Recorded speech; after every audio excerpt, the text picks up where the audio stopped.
Fish Cheeks by Amy Tan. I fell in love with the minister's son the winter I turned 14. He was not Chinese, but as white as Mary in the manger. For Christmas, I prayed for this blonde-haired boy, Robert, and a slim new American nose.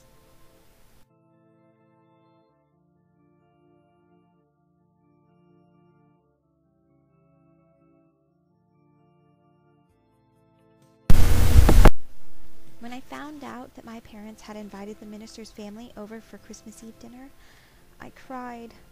What would Robert think of our shabby Chinese Christmas? What would he think of our noisy Chinese relatives who lacked proper American manners? What terrible disappointment would he feel upon not seeing a roasted turkey and sweet potatoes, but Chinese food?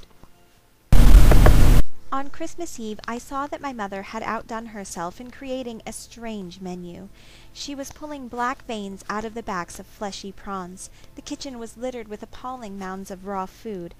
A slimy rock cod with bulging eyes that pleaded not to be thrown into a pan of hot oil. Tofu, which looked like stacked wedges of rubbery white sponges.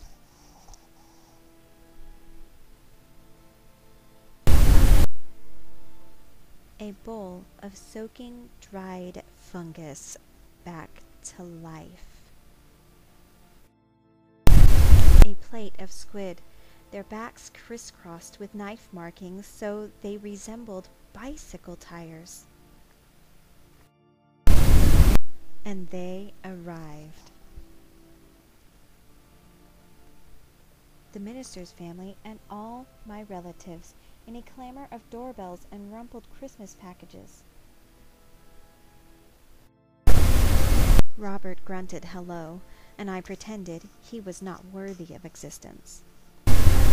Dinner threw me deeper into despair. My relatives licked the ends of their chopsticks and reached across the table, dipping them into the dozen or so plates of food. Robert and his family waited patiently for platters to be passed to them. My relatives murmured with pleasure when my mother brought out the whole steamed fish. Robert grimaced. Then my father poked his chopsticks just below the fish-eye and plucked out the soft meat. "Amy, your favorite," he said, offering me the tender fish cheek. I wanted to disappear. At the end of the meal, my father leaned back and belched loudly, thanking my mother for her fine cooking. "It's a polite Chinese custom to show you are satisfied," explained my father to our astonished guests. Robert was looking down at his plate with a reddened face. The minister managed to muster up a quiet burp. I was stunned into silence for the rest of the night.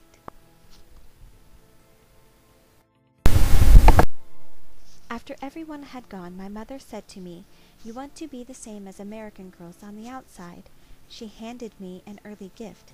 It was a mini-skirt in beige tweed. "But inside, you must always be Chinese. You must be proud you are different. Your only shame is to have shame." And even though I didn't agree with her then, I knew that she understood how much I had suffered during the evening's dinner.